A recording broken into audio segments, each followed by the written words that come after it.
Our two Iranian American immigrant sisters, founders of Evalure Crystal Jewelry and spiritual mentors supporting women empowerment. Witnessing the historic oppression of women in their home country and navigating the tough reality of being immigrants in two foreign countries, Germany and the US, has led them to follow one joint mission: to empower women to rise, stand in their power, and follow their purpose in life. Together, they share their life story and the message of many brave Iranian women who continue to fight for their freedom and basic human rights every day. Please welcome Saba and Shokouh Shojai.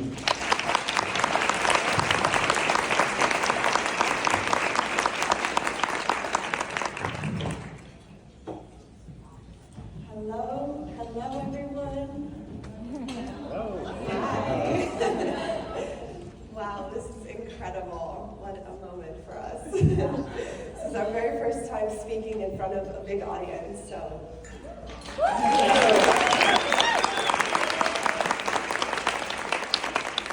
So my name is Saba, and this is my beautiful sister Shokouh. We are two Iranian American immigrant sisters.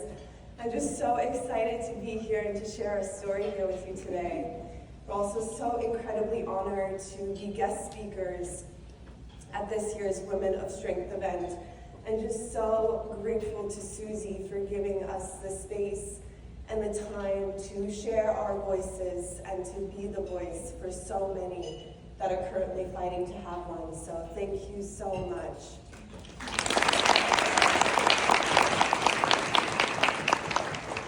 Before we get started with our story here in just a moment, I do want to start by playing a little game. So if you all don't mind raising one of your hands up with your fingers spread out, and with every question that I ask, if your answer is a yes, I want you to put a finger down. So here we go. Put a finger down if you are a woman and you've ever ridden a bike outside. Put a finger down if you've ever held hands with a boyfriend, a girlfriend, or a partner out in public. Put a finger down if you've ever danced or sang in public at any time in your life. Put a finger down if you've ever been to a beach vacation and worn a swimsuit or a bikini out in public. Put a finger down if you've ever gone to a concert or a sporting event at an arena. And lastly, put a finger down if you've ever checked into a hotel by yourself. Now take a good look at your hands and the amount of fingers that you have put down. And take a good look at the women sitting beside you. You see, if you have at least one finger down, then chances are that you did not grow up in Iran, my home country, because every single one of those things is currently illegal and punishable by imprisonment and or death. You see, while all of those things are very ordinary freedoms, freedoms that we get to enjoy here every single day, without a thought, sometimes even take for granted, there are millions of women just like me and you, women who are ambitious, full of life, women with ideas and goals and dreams on how to make this world a better place. Women who grow up under a regime that support the idea that being a woman is a crime. Let me repeat that again. Women who grow up under a regime that supports the idea that being a woman is a crime. There are currently millions of little girls who are growing up under the Islamic Republic of Iran that are being taught every single day that being a woman is a sign of weakness. That being a woman means that you're not worthy of having a voice. That being a woman means that you're not worthy of having a body, of having expression, of having life, of having freedom. Thank you so much. I'm so excited to be here, and I would like to start by sharing a few words that I have written in honor of the Iranian woman. I saw you on the cover of a magazine today. It said Hero of the Year. I closed my eyes and saw what you have endured for years as they told you how to dress, how to walk. They even controlled the way you talk. For years, they treated you like half of a man would be. For years, you fought for equality. You fought for your children, for your art, your authenticity. You were the dragon in a lion's den, chained to the ground of a construct built by evil men, shamed for how you looked, how you talked and laughed. They picked on you and your craft. They told you your brain was half of a man's, and as an eyewitness, they tied your hands. You had to hear, women can't become a judge. But what they did is create a grudge that one day would clear all of your fear.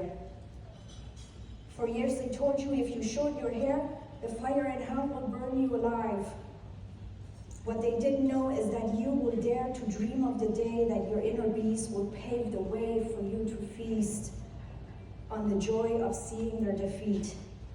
Your voice and fist, oh so sweet.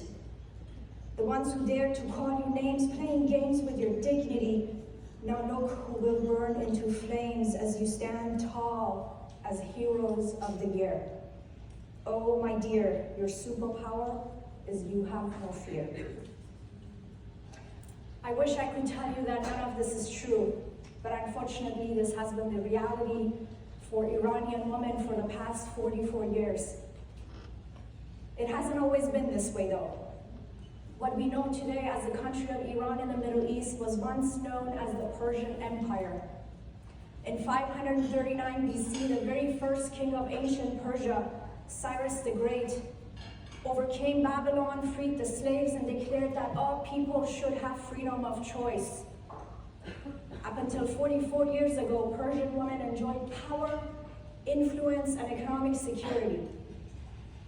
You may be wondering, well, what happened then? And what happened is a very, very long story of politics and power, which obviously I'm not going to get into today.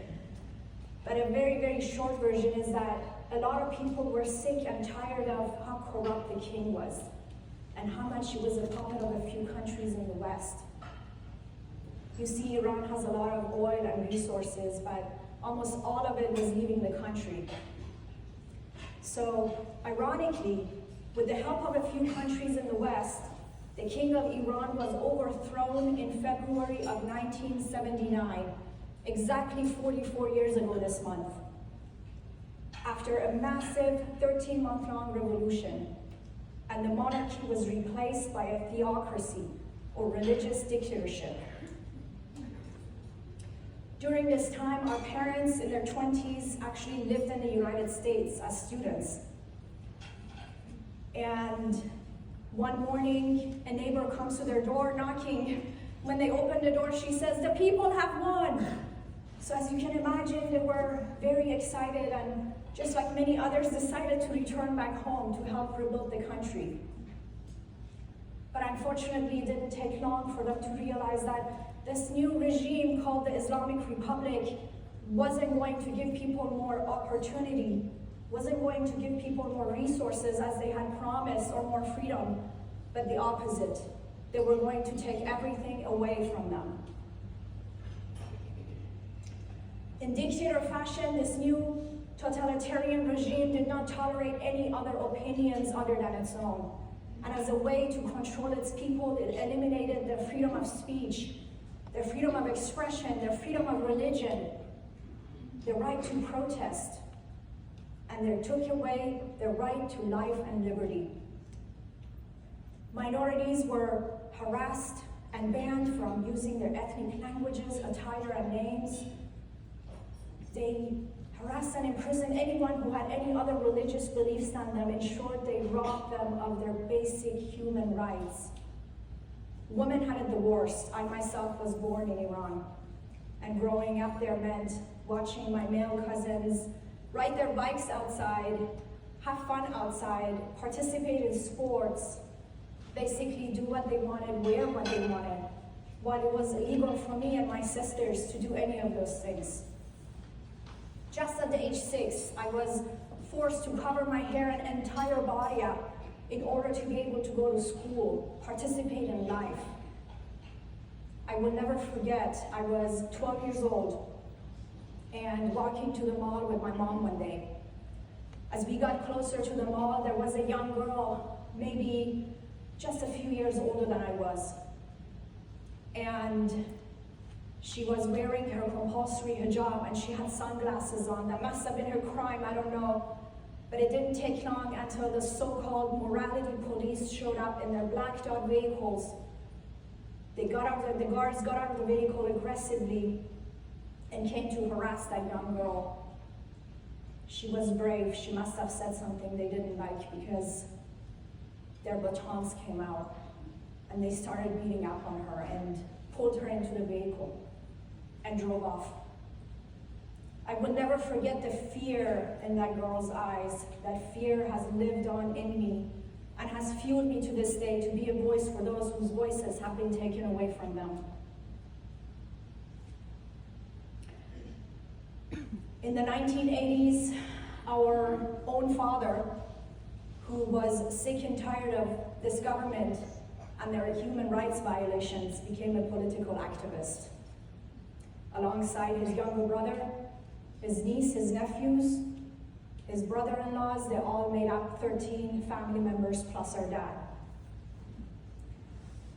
Just 2 years later, in 1984, when I was 2 years old, our father was arrested by the Islamic Republic, including his family. All 13 of them ended up in prison.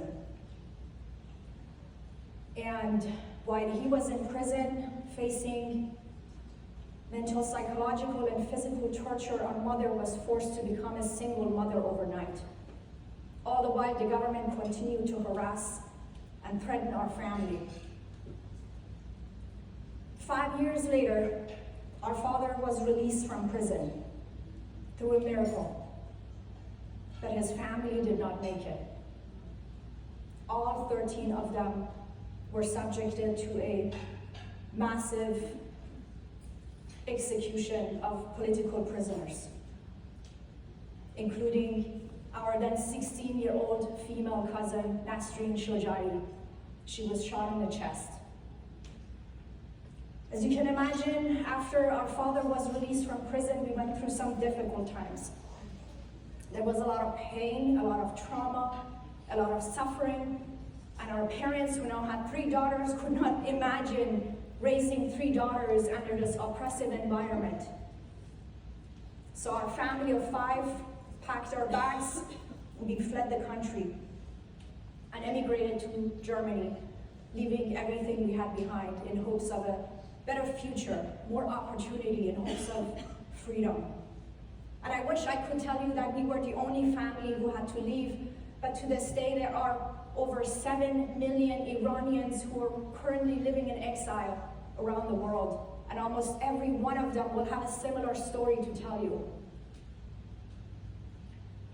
Over the years, there were multiple uprisings in the country, but each time the government silenced people through mass arrest and fear-mongering strategies, until September 13, 2022. On this day, a young Kurdish Iranian girl named Mahsa Jina Amini, she was 22 years old. She was visiting her brother in Tehran, the capital of Iran. And because she was Kurdish Iranian, it meant that she was a minority, and the government had banned her parents from giving her a Kurdish name.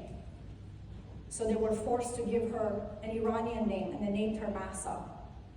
On this day, Mahsa was walking on the street with her family, enjoying her vacation, as she got arrested by the morality police for not wearing her compulsory hijab correctly. Under the custody of the morality police, she was beaten and suffered a severe head injury that put her into a coma.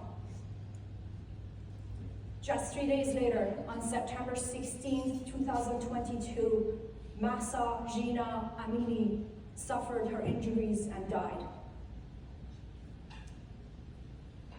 On that same day, a brave female Iranian journalist happened to be at the hospital, and she shot a photo of Mahsa's injured and lifeless body with her phone and released it on Twitter. The news of Mahsa's murder spread like wildfire over social media. The hashtag Mahsa Amini was used over 400 million times just over 2 days. And Iranian women all over the country stood up in solidarity with their sister Mahsa. They took off their compulsory hijabs, a symbol of 44 years of oppression under patriarchy, burned them on the streets and danced in a massive act of defiance.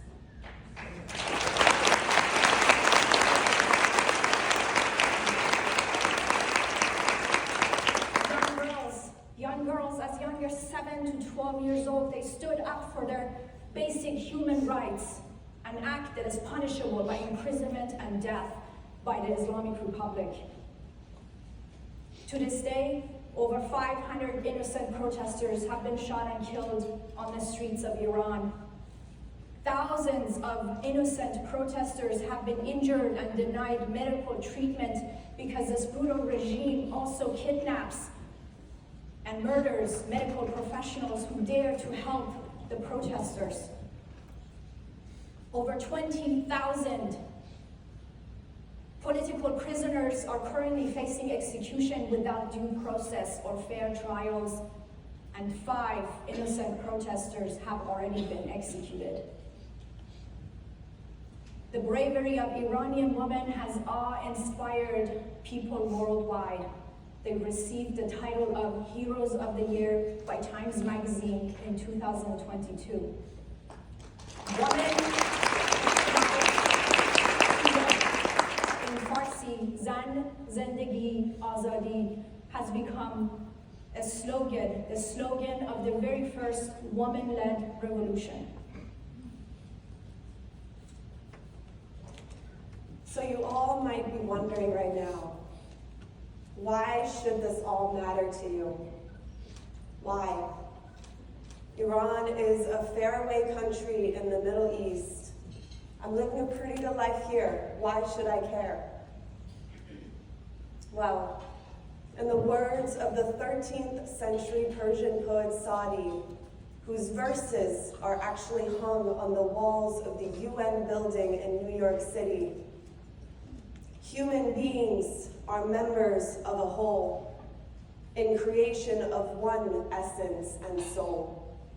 If one member is afflicted with pain, other members uneasy will remain. If you have no sympathy for human pain, the name of human you cannot retain. And in the words of our very own Martin Luther King Jr., no one is free until everyone is free. You see, we are all connected. As human beings, as women, we are all one and the same. So when one suffers, we all subconsciously suffer. So we cannot turn the other way. We have to stand up for our brothers and sisters around the world, as their oppression is also our oppression. Their fight for freedom is also our fight for freedom. So when you see the words, "Be our voice," please amplify our voices, stand with us and be our voice. It's because our brothers and sisters around the world need your support. You see, the people of Iran have been cut off from the internet since these protests started. Their voices are being silenced so that the crimes go unnoticed. But with the rise of social media, just one post, one share, one comment can now save a life. Just in 2020, during a countrywide protest, the government ordered the execution of 3 young men with charges of crimes against God. As soon as the word got out, people swarmed social media, basically asking for a stop to those executions. Just one post, one comment, one share. That social media uproar ended up leading to international attention, which ultimately led to saving those 3 young men's lives. You see, those 3 men are still currently alive today because we, as a collective, chose to care. Just this year, social media saved the life of a 17-year-old girl named Sonia. She was arrested while peacefully protesting for her basic human rights. After people posted about her story on social media, demanding her freedom, the government let her go. And those are really only 2 of many examples that are currently out there. Isn't that fascinating? That we have the power to save lives without spending a dime, with the click of a button on our phones. Now that's the power of social media. So, no one expects us to care, but just imagine if we did. Just imagine if we did. Just imagine how loud our voices would be collectively, and the pressure that this would be putting on the people who are doing this, knowing that the world is watching. And now, let's go ahead and talk about purpose, the reason why we're all here today. We know how powerful it is to have an individual purpose, to stand by it, and the difference that we can create in the world when we're following something that matters to us deeply. So just imagine the power of collective purpose. Just imagine what we can do together, the change that we can create, the lives that we can save if we only stand together with one collective purpose in our hearts. And that's to amplify the voices of those whose voices are being oppressed. And that includes the voices right here in the United States, in Arizona, the voices in your own communities, and globally around the world.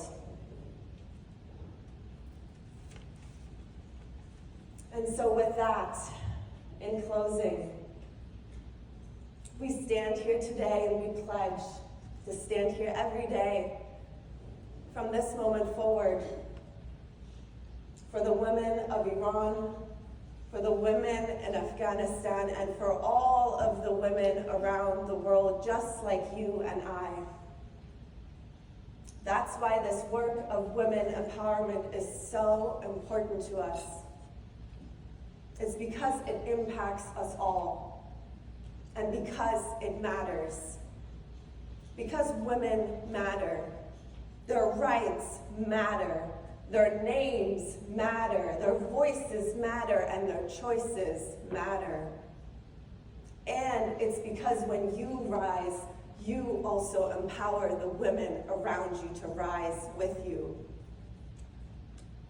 You see, we are all so powerful. And we're all born with a purpose in our hearts. You might not know exactly what that purpose is for you yet. Maybe you do.